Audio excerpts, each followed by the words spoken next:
నమస్తే సార్. ఏంటి సార్ ఏమైంది శేఖర్ గారు? ఏం లేదు సార్, నేను మా ఫ్రెండ్ ఇద్దరు చాలా ఫ్యామిలీ ఫ్రెండ్స్ గా ఉంటాం సార్. రైట్. చాలా క్లోజ్ గా ఉండేవాళ్ళం. మ్యారేజ్ కాకముందు నుంచి ఫ్రెండ్స్ బాగా.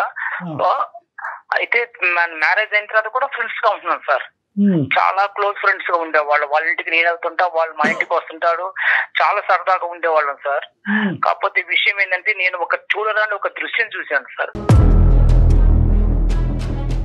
మీ పెళ్ళి ఎంతకాలం అయిందండి? నాకు పెళ్ళయి కనీసం ఒక 7 years అయింది సార్. పిల్లలు ఎంతమంది అండి? ఒక పాప ఒక బాబు సార్. మీరు వర్కింగ్, ఆవిడ హౌస్ వైఫా? అవును సార్, ఆమె ఇంట్లోనే ఉంటుంది సార్. హౌస్ వైఫ్ అండి ఆమె. మీ ఫ్రెండ్ వర్కింగ్ అండి?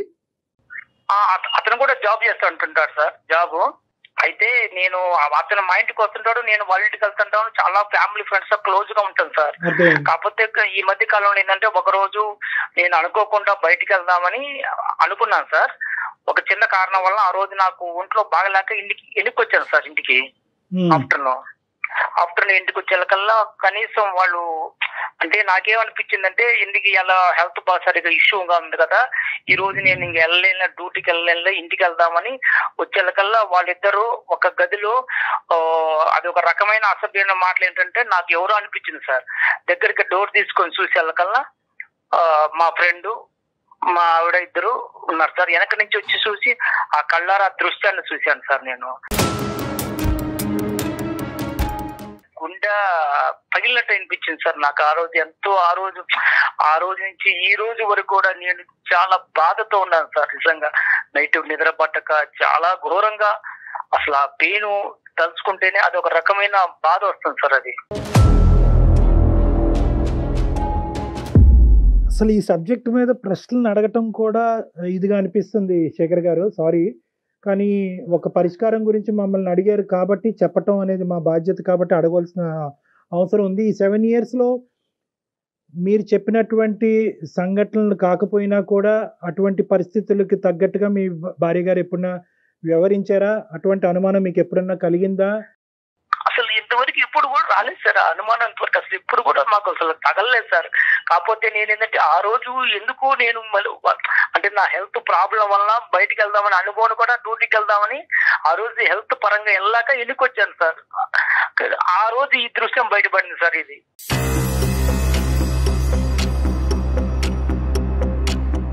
శేఖర్ గారు ఒక్క నిమిషం, మాకు డైజెస్ట్ చేసుకోవటం కష్టంగా అనిపిస్తుంది. మీరు ఆ రోజు డోర్ దగ్గర ఉన్నారు, డోర్ వేసుకోలేదా అండి వాళ్ళు? డోర్ లైట్ గా అంటే డోర్ వేసారు కానీ అది డోర్ తీస్తే వస్తా సార్. అది డోర్ అది కాకపోతే నేను బ్యాక్ సైడ్ నుంచి వెళ్ళాను సార్. ఆ మాటలు ఎంతో వల్ల నాకు అనిపించిందంటే ఏంది ఇంత అసభ్యకరమైన మాటలు వస్తున్నాయి, ఇది ఎవరున్నారా ఏందో చూద్దామని బ్యాక్ సైడ్ నుంచి చూస్తే వాళ్ళిద్దరు ఉన్నారు సార్. పిల్లలు ఎక్కడున్నారు సార్ ఆ టైం? అప్పుడు స్కూల్కి వెళ్ళారు సార్ పిల్లలు. ఇంకా రాలే పిల్లలు స్కూల్ నుంచి? ఇంకా పిల్లలు రాలేదు సార్. నేను ఆఫ్టర్నూన్ వచ్చాను సార్. అప్పటికి మీ ఇద్దరి మధ్యన ఎప్పుడన్నా ఇటువంటి డిస్కషన్స్ వచ్చినాయా? అంటే సహజంగా భార్యాభర్తల మధ్యన చాలా కామన్గా ఇలాంటి చిన్న చిన్న అనుమానాలు ఇలాంటివి అవుతూ ఉంటాయి. ఆ విధమైనటువంటి మీరు అనుమానం పట్టడం అనేటటువంటి పరిస్థితులు ఇంతకు ముందు వచ్చినాయా? అంటే ఒక సంఘటన పరంగా అవనివ్వండి, ఒక సంఘటన కాకపోయినా అవనండి, అనుమానమైనటువంటి సబ్జెక్టు మీ 7 సంవత్సరాల ప్రయాణంలో ఎప్పుడన్నా ఉందా?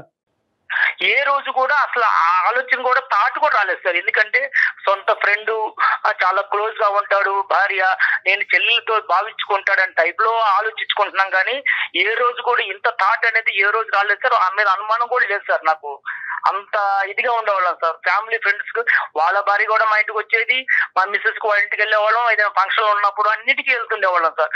అటు వస్తూ పోతుండేవాళ్ళం సార్. ఇప్పుడు తప్పుగా అనుకోకండి శేఖర్ గారు, నేను అడగటం కాదు, మన ప్రోగ్రామ్ చూసేటటువంటి చాలా మంది ప్రేక్షకులు అడిగేటటువంటి ప్రశ్న నేను మిమ్మల్ని అడుగుతున్నాను. మీ మాట నమ్మవలసిన అవసరం ఏముంది సార్? నీ కళ్ళారా చూశాను సార్. అది నీ కళ్ళారా చూడబట్టి ఇంత డిసిషన్ తీసుకుని ఎవరికి చెప్పుకోవాలో తెలియక ఏం చేయాలో తెలియక 10 రోజుల నుంచి మన ఏదో పడుతున్నాను సార్. ఆమెను అడగలేక, మా ఫ్రెండ్ తో చెప్పుకోలేక ప్రతిరోజు నరకం అనిపిస్తున్నాను సార్. నేను కొనుక్కున్నప్పుడల్లా అసలు అర్ధరాత్రి లేచి మెలుకు చూస్తే ఇదే సంఘటన గుర్తొస్తుంది సార్ నాకు. చూసినట్టు కానీ లోపల ఉండేటటువంటి మాటలు విన్నట్టుగా కానీ మీ భార్య గారికి అయితే తెలియదు ఇప్పటికొచ్చి? ఇంతవరకు తెలియదు సార్. వాళ్ళకి అసలు చెప్పడం కూడా చెప్పలేదు. నేను అడగలేదు సార్. నేను ఎవరికి చెప్పుకోలేక ప్రతిరోజు మనో అది అనిపిస్తున్నా సార్ నేనైతే. 4 గోళ్ల మధ్యన అడగవలసినటువంటి ప్రశ్నలు, ఒక క్లినిక్‌లో అడగవలసిన ప్రశ్నలు తప్పని పరిస్థితిలో నేను ఈరోజు మిమ్మల్ని అడుగుతున్నాను శేఖర్ గారు. మీ మీ భార్య, మీ ఇద్దరి మధ్యన ఈ జీవితం ఎలా ఉంది? అంటే మీ ఇద్దరి మధ్యన ప్రేమ, ఆప్యాయతలు గాని, లేదంటే వేరే అంశాలు ఎలా ఉన్నాయి? సార్ అన్యోన్యంగా ఉండాలి సార్. ఇద్దరు కూడా చాలా అన్యోన్యంగా. ఎట్లంటే ఆమె ప్రతిరోజు నాకు అన్ని రకాలుగా సహకరిస్తుంది. నేను కూడా ఆమె అడిగిన దానికి ప్రతి ఒక్క దానికి నేను కూడా సహకరిస్తాను. అన్ని విషయాల్లో, పిల్లల విషయంలో కానీ, ఆమె విషయంలో కానీ ఏ రోజు కూడా ఏ చిన్న తేడా కూడా ఉండదు సార్. మీ ఫ్రెండ్ యొక్క క్యారెక్టర్ ఏంటి సార్? సారీ మళ్ళీ ఇలా అడుగుతున్నాను.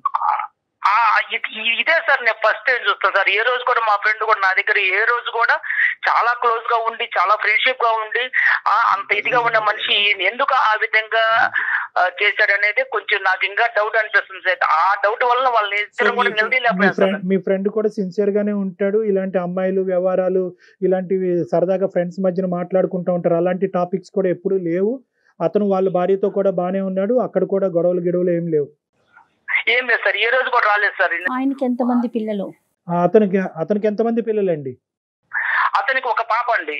మీ ఫ్రెండ్ మీతో ఎలా ఉన్నాడు ఈ 10 రోజులు బట్టి? మీ భార్య మీతో ఎలా ఉంది? ఈ జరిగిన సంఘటన తర్వాత వాళ్ళు నాకన్నా ఎక్కువగా నటిస్తున్నారు సార్. అసలు వాళ్ళకి ఏందో తప్పు చేయలేనట్టుగా నా ముందు వాళ్ళు చేస్తుంటే నాకే ఒక్కోసారి అసహ్యం వేస్తుంది సార్. ఎందుకంటే అంత ఘోరంగా వాళ్ళు నటనలో అంత జీవిస్తున్నారు సార్. ఏమి తెలియనట్టుగా, ఏది అసలు జరగనట్టుగా. కానీ నా మనసుకు తెలుస్తుంది అది ఏంటి, ఇంత అప్పటికన్నా వీళ్ళు ఇంకా ఎక్కువగా నటిస్తున్నారు. కారణం ఏంటి? నన్ను అసలు ఏ రకంగా చూస్తున్నారో తెలియట్లేదు సార్. అది ఆ విషయం. శేఖర్, ఒక్క విషయం, ఈ కాన్వర్జేషన్, ఈ ఫోన్ కాల్ ఇలా కంటిన్యూ చేద్దామా, లేదంటే పర్సనల్ గా క్లినిక్ లో కలుస్తారా? మీకేం అభ్యంతరం లేదా ఇలా మాట్లాడటం? మాట్లాడే అభ్యంతరం లేదు, కానీ ఈ సమస్యకు సొల్యూషన్ దొరకాలి సార్. నాకు అదేనండి మనసులో బాధ ఎక్కువ. ఏం కావాలి? మా దగ్గర నుంచి ఏం ఎక్స్పెక్ట్ చేస్తున్నారు? నేను ఆమె డైరెక్టర్ గా అడగలేకపోతున్నాను సార్. మీరు కొంచెం మీ ద్వారా అడిగితే ఇలాంటి విషయాన్ని మనం మాట్లాడే విషయం కాదు కదండి. శేఖర్, ఇక్కడ కొద్దిగా సెన్సిటివిటీస్ అనేటటువంటి అంశాలు ఉంటాయి. స్త్రీ గౌరవం అనేటటువంటి అంశం ఉంటుంది. సో ఇక్కడ ఆధారం లేకుండా మాట్లాడటం, ఒక పబ్లిక్ ప్లాట్ఫామ్ మీద ఇంత సెన్సిటివ్ ఇష్యూ మాట్లాడటం అనేది కరెక్ట్ కాదు. అందు గురించి మీకు ఆప్షన్ కూడా ఇచ్చాను. మీరు క్లినిక్ లోకి వచ్చి ప్రైవేట్ గా మాట్లాడతారని అడిగాను. కానీ మీరేమంటున్నారంటే ఇక్కడే నాకు ఆ సొల్యూషన్ కావాలి అని అంటున్నారు. కాబట్టి ఇక్కడ మేము మాట్లాడేదానికంటే మీరు మీ భార్య గారిని, ఎందుకంటే మీకు ఆ హక్కు ఉంది, మీకు అడిగేటటువంటి అధికారం ఉంది, మీ ఇద్దరి మధ్యన ఆ స్వేచ్ఛ ఉంది. కాబట్టి మీరు అడగండి, ఆవిడ రెస్పాన్స్ ఏంటి అన్నది వింటాం. ప్రధానంగా ఈరోజు మీరిద్దరూ మాట్లాడుకోవాల్సినటువంటి అంశం, ఒకప్పుడు ఇష్యూ చేయి దాటి ఇంకో లెవెల్కి వెళ్తున్నట్టుగా అయితే కనుక ఖచ్చితంగా ఆ కాన్వర్సేషన్ అక్కడ ఆపి మీరు క్లినిక్ వచ్చి కలవాల్సిన అవసరం ఉంటుంది. ఓకేనా? ఈ కండిషన్స్ మీద అయితేనే మనం కంటిన్యూ చేద్దాం, లేదంటే కట్ చేద్దాం. మాట్లాడదాం. సరే, ఓకే సార్, మాట్లాడతాం sir. Right, okay, call connect చేయండి.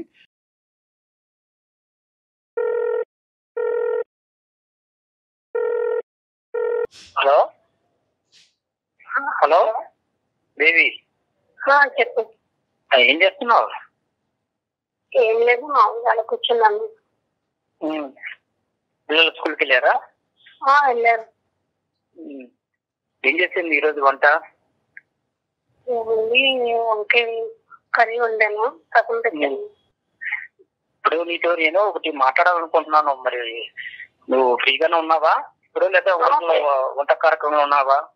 లేదు, వంట అయిపోయింది. చెప్పు. ఏం లేదు, నాకు కొంచెం మనసు బాధ అనిపిస్తుంది ఒక విషయంలో. దేనికోసం అంటే అది ఎలా చెప్పాలో నాకే తెలియట్లేదు. అది చెప్పడానికి కూడా నాకు అసలు మైండ్ సహకరించట్లేదు. నువ్వు చెప్తేనే కదా నాకు తెలిసేది. నాకెలా తెలుస్తుంది? నీకెలా తెలుస్తుంది? అసలు ఈ మధ్య నీ దృష్టిలో ఏం నీ జరిగినట్టుగానే నటిస్తున్నారు. ఎందుకని నువ్వు మీరు దేని గురించి మాట్లాడతానో నాకు అసలు అర్థం కావట్లేదు. దేని గురించి మాట్లాడింది నాకు అర్థం కావట్లా. నువ్వు మాట్లాడేది కొంచెం అర్థం చేసుకోవడానికి ట్రై చెయ్యి. నాకంటూ ఇప్పుడు నీకంటూ ఏం తెలియదు అసలు. నువ్వు చెప్తేనే కదా నాకు తెలిసేది. నాకెలా తెలుస్తుంది? నీకెలా తెలుసుదా? అసలు కొంచెం మైండ్ తో మాట్లాడుతున్నావు, మైండ్ లేకుండా మాట్లాడుతున్నావు నువ్వు. అరే నువ్వేం మాట్లాడుతున్నా ఫస్ట్ ఆ క్వశ్చన్ నేనయ్యాలి, నువ్వు కాదు. నేను చెప్పాలా? నా నోటితో చెప్పించాలనుకుంటున్నారా మీరు? నీకు తెలీదా ఏం జరిగింది కూడా తెలీదా?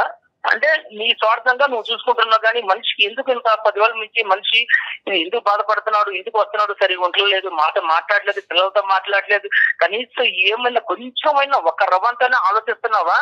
మీరు వెళ్ళొచ్చిన దానికి మీరే సరిగ్గా ఉండట్లేదు, సరిగ్గా తినట్లేదు, సరిగ్గా ఉండట్లేదు. ఏమైందని జరిగినా మీరు ఏమి మాట్లాడలేదు. ఇప్పుడు మీరు ఏదేదో మాట్లాడేస్తే నాకు ఎలా తెలుస్తుంది? మీ ఈ మధ్య కాలంలో నీకేం తెలియట్లేదు, అసలు నువ్వేం చేసావో నీకు తెలియట్లేదా? దేవి, నీకేం తక్కువ చేశాను నేను? కనీసం ఏ విషయంలో తక్కువ చేశాను చెప్పు. బట్టల విషయంలో తక్కువ చేశానా, తిండి విషయంలో తక్కువ చేశానా, లేకపోతే మనం ఏదైనా సరదాగా టూర్ వెళ్ళాలన్నప్పుడు ఏ రోజైనా నువ్వు అడిగితే తీసుకెళ్ళకున్నా, లేకపోతే ఎక్కడ సినిమాల విషయంలో తక్కువ చేశాను, ఏ విషయంలో తక్కువ చేశాను నన్ను ఇదిగా చేసావు నువ్వు? అసలు మీకు మీరు అలా మాట్లాడుకుంటూ వెళ్ళిపోతున్నారు. నేను ఏం తక్కువ చేశాను? ఏ రోజైనా మిమ్మల్ని క్వశ్చన్ మార్క్ వేసానా? ఏ రోజు కూడా మీరు చూడలేదని నేను అన్నానా?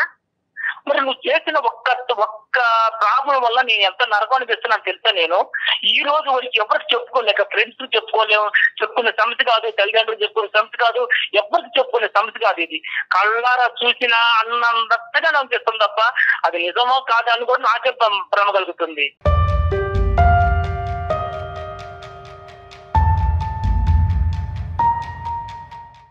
నీకు సీనుగాడికి ఎన్నాళ్ళ నుంచి తాగుతుంది రంకు వ్యవహారాలు?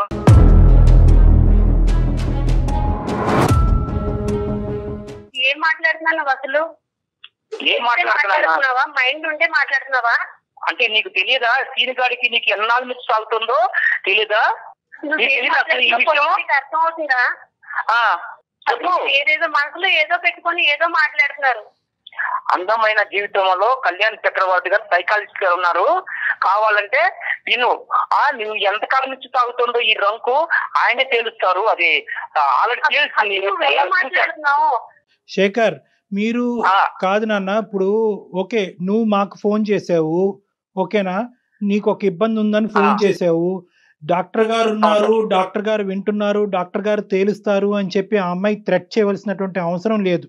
ఆ అమ్మాయితో మాట్లాడేటప్పుడు మమ్మల్ని పావుగా వాడుకోవద్దు, ఇది చాలా సున్నితమైనటువంటి అంశము, చాలా జాగ్రత్తగా డీల్ చేయవలసినటువంటి అంశము, ఇక్కడ డాక్టర్ గారు ఉన్నారు, అతను వింటున్నాను కాబట్టి నీ యొక్క కథంతా నేను బజారు కీడుస్తాను అనేటటువంటిది కాదు. ఇది భార్యాభర్తలకు సంబంధించినటువంటి ఒక సున్నితమైనటువంటి అంశం. మీరు సున్నితంగా ఆ అమ్మాయిని అడగండి. మీరు ఇంతకాలం ఎలాగైతే ప్రేమతో ఆ అమ్మాయిని చూసుకున్నారో అదే ప్రేమతో ఈ అంశాన్ని అడగండి. తన నుంచి నిజాన్ని రాబట్టుకునేటటువంటి ప్రయత్నం చేయండి. అమ్మ ఎవరు దేవి అమ్మ, సారీ అమ్మ, ఇది ఏంటంటే అతను కాల్ కనెక్ట్ చేసినప్పుడే మేము ఉన్నాము అనేటటువంటి అంశం ఒక భర్తగా నీకు చెప్పవలసినటువంటి అవసరం ఉంది, కానీ అతను అది చెప్పలేదు. బహుశా అతను కూడా చాలా సందిగ్ధ పరిస్థితిలో చాలా భావోద్రేకంతో ఉన్నాడు కాబట్టి అది చెప్పలేదు. కానీ ఈరోజు మా పాత్ర అనేటటువంటిది కేవలం అతను ఈ అంశం చెప్పి మాకు ఫోన్ చేశాడమ్మా, డాక్టర్ గారు నేను ఇలాంటి చూడకూడనటువంటి ఒక భయానకమైనటువంటి ఇష్యూ నేను చూశాను నా భార్యకి వేరే వ్యక్తికి మధ్యన. అయితే అది నేను డైరెక్ట్గా ఈ 7 సంవత్సరాలు బట్టి మా ఇద్దరి మధ్యన అటువంటిది ఏది లేకపోవటం వల్ల డైరెక్ట్గా నేను అడగలేకపోతున్నాను, మీరు అడుగుతారా అండి అని అడిగాడు. చాలేవయ్యా, మేము అడగటం కాదు, మేము ఫోన్లోనే అసలు ఇలాంటివి డిస్కస్ చెయ్యం, కావాలంటే హాస్పిటల్కి వస్తావా, 4 గోళ్ల మధ్యన మాట్లాడదాం అంటే లేదు సరే అది ఇక్కడే తేలాలి. సో ఈ అంశం గురించి ఒక నిమిషం నాన్న, నీ పర్మిషన్ తీసుకోవాలి, నీ కన్సెంట్ తీసుకుని మేము కంటిన్యూ చేయాలి. ఈ ఇష్యూ అతని మనసులో ఒక భావోద్రేకం ఉంది, ఒక వేదన ఉంది, ఇది ఈ రోజు ఇక్కడే తేల్చుకోవాలని అనుకుంటున్నాడు. ఈ ప్లాట్ఫామ్ మీద, అందమైన జీవితం అనేటటువంటి ఈ ప్లాట్ఫామ్ మీద నేను డాక్టర్ కళ్యాణ్ చక్రవర్తి, మన సీనియర్ యాంకర్ జయ గారు, మేమిద్దరం ఈ కేసు డీల్ చేయటం అనేది నీకు ఇష్టమేనా, లేదా క్లినిక్ వచ్చి 4 గోళ్ల మధ్యన మాట్లాడాలని అనుకుంటున్నావా? ఫస్ట్ ఏం చెప్తున్నారు అన్నది నాకు క్లారిటీ లేదు సార్. ఆయన నా మీద బురద చెల్లుకునే ప్రయత్నం చేస్తున్నాను సార్. అదే నాన్న, నీకు ఓకే అంటే కనుక ఫర్దర్గా వెళ్దాం. సో బేసికలీ ఏంటంటే ఒక 10 రోజుల క్రితం నీ భర్త గారు నిన్ను వేరే వ్యక్తితో చూశాడంట. సో అది అతను చాలా మనస్తాపం చెందాడు. ఏం చూశాడు, ఎలా చూశాడు, ఇవన్నీ వద్దమ్మా, ఇవన్నీ మనం మాట్లాడుకోవద్దు, కానీ అతను చూశాడంట. సో దాని గురించి నీ అభిప్రాయం?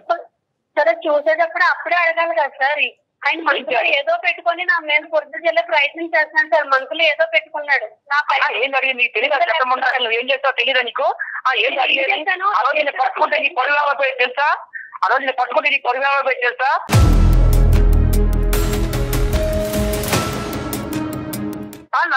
నా పరువు బుక్కు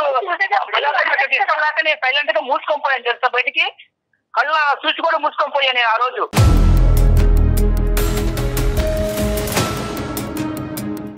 నీకు గుర్తుందా? పిచ్చి నాటకాలు ఆడక నాటకాలు అడిగేది సార్ చెప్ప ఏం మాట్లాడుతావు తెలుసా? నువ్వు ఏం మాట్లాడుతున్నావు? నా మీద కొడుకు ప్రయత్నం చేసుకుంటూ నువ్వు ఏదేదో మాట్లాడుకుంటే కొన్ని ఇస్తారాజం అయిపోయింది అంతాను. కానీ అక్కడ నైతం అయిపోయిందా? ఆ రోజు నిన్ను కానీ నేను నిద్ర రెడ్డి పట్టుకోండి కానీ నేను నిలదీస్తే నీ జీవితం అయిపోయింది తెలుసా? ఒక పక్క వాళ్ళ ఆవిడ తీర వాడు పొరుగు పోయేది, ఒక పక్క నీకు మాత్రం అప్పుడు ఎంత ఘోరంగా ఉంటే తెలుసా జీవితం అంటే. మీ చుట్టాలు ఉన్నారు, మా చుట్టాలు ఉన్నారు, అడగడానికి వాళ్ళు ఎవరు లేరా? ఎవరు గుట్టి ఈదు తీసుకొని వచ్చి ఆయన నువ్వేంటి అసలు నువ్వేం చెప్తున్నావు ఏంటో తెలీదు, నా మీద అన్ని నిందలేసి అసలు నువ్వేం చేయాలనుకున్నావు, ఏం చేస్తున్నావు అంటే నువ్వు తప్పు చేశాను మాత్రం ఒప్పుకో కదా. అసలు నేను ఏం తప్పు చేశాను నీకు తెలియదు అన్నమాట. అమ్మ శేఖర్, ఒక్క నిమిషం. పబ్లిక్ గా తిట్టేటటువంటి ప్రయత్నం చేయొద్దు. అలా అయితే కనుక మన ఈ కాన్వర్సేషన్ కంటిన్యూ చేయలేము, ఇక్కడితో ఆపేద్దాం. నెంబర్ 1, అది ఫస్ట్ మీరు గుర్తుపెట్టుకోండి. I know your emotionally hurt, కాదనట్లేదు. ఈ తప్పు ఎలా జరిగింది అనేటటువంటి ప్రశ్న అనేటటువంటి రకరకాలు ఉన్నాయి. కానీ అసలు ఫస్ట్ ఆఫ్ ఆల్ ఆ అమ్మాయి మాట్లాడేటటువంటి అంశాలు మనం విందాం. అసలు తప్పు జరిగిందా లేదా, అసలు నువ్వు చూసింది ఏంటి, జరిగింది ఏంటి అనేటటువంటి అంశాలు ప్రధానంగా మనం మాట్లాడుకుంటే కనుక ఒక క్లారిటీ వస్తుంది. ఆ తర్వాత ఏం చేయాలన్నది ఆలోచిద్దాం. అమ్మ దేవి, మీ హస్బెండ్ ఆ రోజు ఊరి నుంచో ఆఫీస్ నుంచి ఎక్కడి నుంచో వచ్చాడు. వచ్చినప్పుడు ఏం జరిగిందమ్మా? నువ్వు ఒక్కదానివే ఉన్నావా, ఎవరన్నా ఉన్నారా ఇంట్లో, వేరే వాళ్ళు ఎవరన్నా? నేను ఒక్కదానే ఉన్నాను సార్. మీ భర్త గారు ఇంతకు ముందు ఎప్పుడన్నా నిన్ను అనుమానించారా ఈ విధంగా వేరే మగవాళ్ళతో? లేదు సార్, అసలు అనుమానించి. మరి ఇలాగ 7 సంవత్సరాల తర్వాత మీ భర్త గారు ఇలాంటి ప్రశ్న అడుగుతున్నారంటే కనుక అతను కలగంటున్నాడా, భ్రమ పడుతున్నాడా, వాస్తవమా?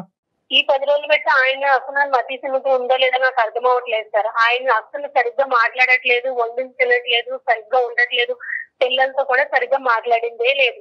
డాడీ అని పక్కకి వెళ్ళినా కానీ లేకపోయి వెళ్ళిపోతున్నాడు, తనే వేడిస్తున్నాడు, తను మొదలు పడ్డాడు. అలా ఎందుకు జరుగుతుందని తెలుసుకునే ప్రయత్నం చేసినా కానీ నాకు అస్సలు రెస్పాన్స్ అయ్యట్లేదు. అలా కదా, ఈ 10 రోజులు బట్టి అతని మానసిక పరిస్థితి గురించి మాట్లాడలేదు తల్లి. కానీ ఆ రోజు జరిగినటువంటి సంఘటనలో ఇంట్లో నీతో పాటు ఎవరన్నా ఉన్నారా? మిగతా అంశాలు నేను అడగనమ్మా.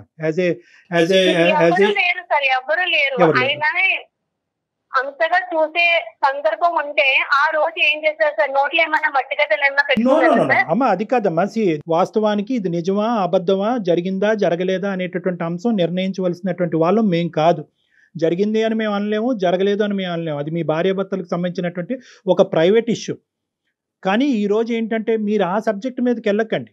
ఆ ఒక్క సబ్జెక్ట్ మీద మేము అతన్ని అప్రిషియేట్ చేస్తున్నాం. ఒకప్పుడు ఇటువంటిది ఏదైనా జరుగుంటే ఎక్స్ అనేటటువంటి కేసు సినారియో తీసుకుందాం. మీ ఇద్దరు దాంట్లో జరిగిందో లేదో అనేటటువంటిది మనం మాట్లాడద్దు.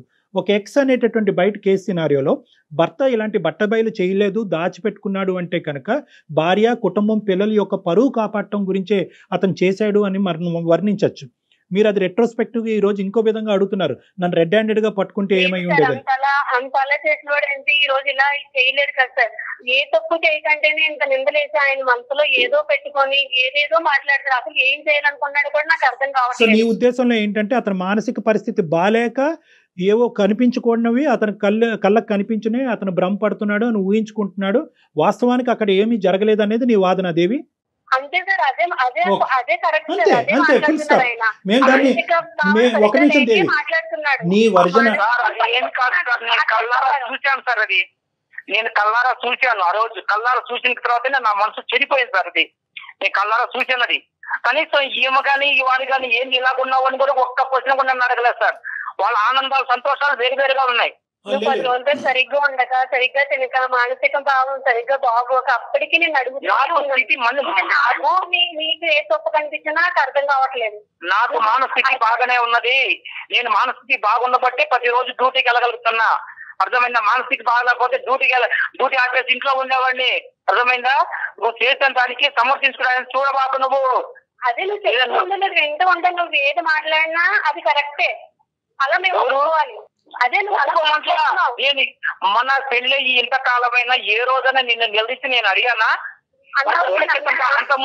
నీ ప్రశ్న శేఖర్, నేను ఎప్పుడైనా నిన్ను నిలదీశానా, నేను ఎప్పుడైనా నీ మీద ఇలా అనుమానం పడ్డానా అనేటటువంటి మాట ఎంత కరెక్టో దేవి కూడా అటువంటి విధంగా ప్రవర్తించకపోవటం అనేటటువంటిది 7 సంవత్సరాలు బట్టి మీ కళ్ళ ద్వారా మీరు కూడా చూశారు. సో అది కూడా పాయింటే. ఇక్కడ ఏంటంటే ఆవిడ ఇంతకు ముందు ఇలా ఉందండి, ఇప్పుడు ఇలా ఉందండి, తర్వాత ఇలా చేసింది అనేటటువంటి ఎగ్జాంపుల్స్ మీరు ఇవ్వలేకపోతున్నారు. మొదటి నుంచి నా భర్తకు అనుమానం అనేటటువంటి ఒక ఇది ఉందండి అని చెప్పి ఆవిడ చెప్పలేకపోతుంది. సో ఇదేంటంటే ఒక ఇన్సిడెంట్ చుట్టూరు జరిగినటువంటి ఒక ఇష్యూ కింద మనం పరిగణలోకి తీసుకోవాలి. సో మీరిద్దరూ మేడ్ ఫర్ ఈచ్ అదర్. మీరిద్దరూ ఇప్పుడు వరకు మీ ప్రయాణం చాలా సాఫీగా జరిగింది, ఎటువంటి ఇబ్బందులు లేకుండా జరిగింది. ఇప్పుడు ఉండేటటువంటి ఈ పరిస్థితిలో మీరేదో చూడరానటువంటిది మీరు చూసారని అంటున్నారు. ఆవిడేమొచ్చి మీ మానసిక పరిస్థితి బాలేక మీకు అది కనిపించింది, కానీ నా క్యారెక్టర్ అసాసినేషన్ చేసే హక్కు నీకు లేదు అని అంటుంది. సో ఇది చాలా సెన్సిటివ్ ఇష్యూ. ఎప్పుడు ప్రవర్తించినారు, వింతగా ప్రవర్తిస్తున్నారు. అది ఎందుకు వలన జరుగుతుంది అన్నది నాకైతే తెలియట్లేదు. ఏం తెలియట్లేదు. నేను కేవలము పిల్లల దృష్టిలో పెట్టుకొని శేఖర్, వాళ్ళు మీరు ఎంత వేదనలో ఉన్నారు, ఎంత బాధలో ఉన్నారు అన్నది మాకు అర్థం అవుతుంది. అదే విధంగా ఈ ప్లాట్ఫామ్ మీద నీ భార్య గారి యొక్క క్యారెక్టర్ గురించి మాట్లాడి ఒక కన్క్లూజన్కి వచ్చి ఒక కన్ఫర్మేషన్ ఇచ్చేటటువంటి వేదిక ఇది కాదు. ఎందుకంటే మీరు చూసింది, నేను చూసింది అబద్ధం అండి, నా భార్య పరువు నేను ఇలా పబ్లిక్గా వచ్చి తీసుకుంటానా అనేటటువంటి అంశాల గురించి ఈ వేదిక అది మాట్లాడదు. అట్ ద సేమ్ టైం ఆవిడ క్యారెక్టర్ని అసాసినేషన్ చేసేటటువంటి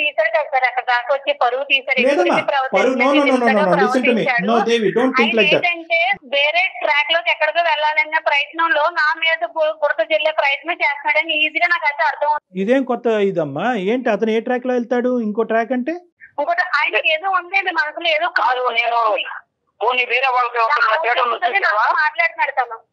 కాదు, నేను వేరే వాళ్ళతో ఎవరితో థియేటర్లో చూసావా? పోనీ నా గురించి ప్లాట్ ఎప్పుడైనా విన్నావా? ఒకసారి క్లినిక్ వచ్చి మాట్లాడమంటే బాగుంటుందేమో కళ్యాణ్. శేఖర్, ఇక్కడతో ఆపుదాం. ఒక్క నిమిషం. దేవి, అమ్మ దేవి, ఏమండి శేఖర్ గారు, మనం ఇక్కడతో ఆపవలసినటువంటి అవసరం ఉంది. ఎందుకంటే ఇది ఒక పబ్లిక్ ప్లాట్ఫామ్. ఇక్కడ ఇంత సున్నితమైనటువంటి అంశాలు సహజ సిద్ధంగా మేము డిస్కస్ చేయము.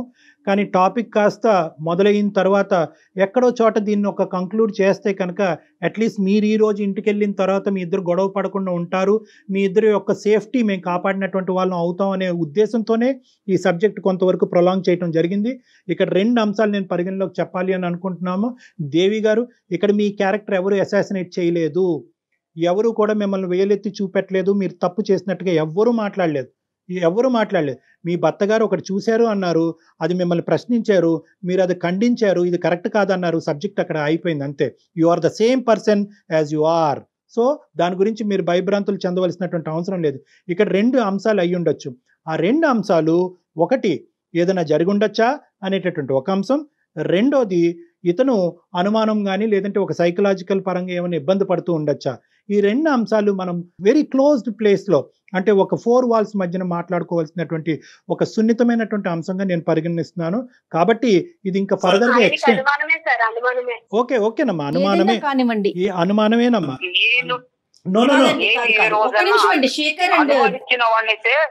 ఫ్రెండ్ ఎందుకు ఇంటికి రానిస్తాను, నాతో ఉన్న క్లోజ్ ఉన్న ఫ్రెండ్ ని కూడా ఇంటికి రానిస్తారంటే అర్థం చేసుకోవాలి. మీరు 100 చెప్తే ఆ అమ్మాయి 200 చెప్తుంది. Okay, this thing will prolong for ever and ever. So నా ఉద్దేశం ఏంటంటే, ఆపండి, ఇక్కడి వరకు ఆపండి. మీరు వచ్చి నన్ను పర్సనల్గా కలవండి, మనం క్లినిక్లో కూర్చుందాం, మాట్లాడుకుందాం. ఈ సబ్జెక్ట్ని ఇక్కడితో ఆపండి. దయచేసి ఎవరు పెద్ద పెద్ద నిర్ణయాలు తీసుకోవద్దు. ఎవరి సేఫ్టీ, మీరు పిల్లల గురించి ఉన్నారు, దీని గురించి నిందించుకోవద్దు. మళ్ళీ నా దగ్గరకు వచ్చేంత వరకు ప్రశ్నించుకోవద్దు, నిందించుకోవద్దు, అలజడి చెందొద్దు, గొడవ పడద్దు. ఎందుకంటే పిల్లలు ఉన్నారు, చిన్న పిల్లలు ఉన్నారు, వాళ్ళు ఇబ్బంది పడతారు. ఇది ఏదన్నా ఉంటే కనుక, ఈ సబ్జెక్ట్ ఏదైనా డిస్కషన్ ఉంటే కనుక అది నా రూమ్ లో మనం మాట్లాడుకుందాం. డాక్టర్ గారిని కలిసే ప్రయత్నం అయితే చేయండి. 7 years పాటు మీరిద్దరు చాలా హ్యాపీగా ఉన్నారు. ఏదో ఒక ఇష్యూ వల్ల, అది నిజం అవ్వచ్చు, అబద్ధం అవ్వచ్చు, భ్రమ అవ్వచ్చు, కళ అవ్వచ్చు, ఏదన్నా అవ్వచ్చు, కానీ ఒక్క ఇష్యూ వల్ల దయచేసి జీవితాలను పాడు చేసుకోవద్దు. ఈ సమస్యకు కూడా, ఇలాంటి సమస్యకు కూడా పరిష్కారం ఉంటాయి. నమ్మకంతో ముందుకెళ్ళటం ఒకటే దారి, అదే నమ్మకంతో నా దగ్గరికి రావటం అనేటటువంటిది ఒకటే దారి. సో కాబట్టి మీకు మా నెంబర్ షేర్ చేస్తాం. ఈ కాల్ అయిపోయిన తర్వాత మీరు ఆ నెంబర్కి ఫోన్ చేసి నా అపాయింట్మెంట్ తీసుకుని ఒకసారి డైరెక్ట్గా వచ్చి కలిసి మీ యొక్క ఆలోచనలు మార్చుకునే ప్రయత్నం చేయండి. రైట్ శేఖర్ గారు, ఓకే అండి. రైట్ అండి, కీప్ సేఫ్ అమ్మా, కీప్ సేఫ్. సరైన సమాధానం చెప్పారు కళ్యాణ్ జీ. ఎందుకంటే మనం ఈ వేదిక మీద ఇలాంటి సున్నితమైన అంశాలు మనం మాట్లాడుకోలేము. అంత సున్నితమైన ఇష్యూ చెప్పగానే ఈ రోజు ఆఫీస్ నుంచి ఇంటికి వెళ్ళి ఎటువంటి అనర్థమైనా జరగచ్చు. ఈ రోజు ఈ ప్లాట్ఫామ్ మీద ఈ కేసు టేకప్ చేయడానికి ఒకే ఒక ఉద్దేశం ఏంటంటే అతను చాలా యాజిటేటెడ్ గా ఉన్నాడు. అవునవును. ఇన్ని రోజులు 10 రోజులు బట్టి నేను మెయిల్ లో కూడా నాకు చనిపోవాలనుంది, అక్కడ దాకా వెళ్ళాను, నాకు పిల్లలు గుర్తొచ్చారు, చనిపోవటమా ఇంకొన్ని సందర్భాల్లో చంపేయటమా. సో ఈ రెండు రిస్క్స్ ఉన్నాయి కాబట్టి అట్లీస్ట్ అతనిలో ఉండేటటువంటి ఈ వేదన ఈ వేడి తగ్గించి వేరే ప్లాట్ఫామ్ దగ్గరికి వస్తే కనుక ఒక సొల్యూషన్ దొరుకుతుందనే నమ్మకం ఇవ్వటమే. ఖచ్చితంగా వాళ్ళు మనకి కాంటాక్ట్ చేసి ఇమీడియట్ గా వాళ్ళతో మాట్లాడే ప్రయత్నం చేయండి కళ్యాణ్ జీ. షూర్ అమ్మా. రైట్ అండి, థ్యాంక్ యూ సో మచ్ అండి. నమస్తే. అందమైన జీవితం మరిన్ని ఎపిసోడ్స్ కోసం సుమన్ టీవీ లైవ్ ఛానల్ ని సబ్స్క్రైబ్ చేసుకోండి. ఈ వీడియో కనుక మీకు నచ్చినట్లయితే లైక్ చేయండి, షేర్ చేయండి. మరిన్ని వీడియోస్ కోసం మా ఛానల్ ని సబ్స్క్రైబ్ చేయండి. సుమన్ టీవీలో మీ పర్సనల్ అండ్ బిజినెస్ ప్రమోషన్స్ కోసం కింది నెంబర్ కి కాంటాక్ట్ చేయండి.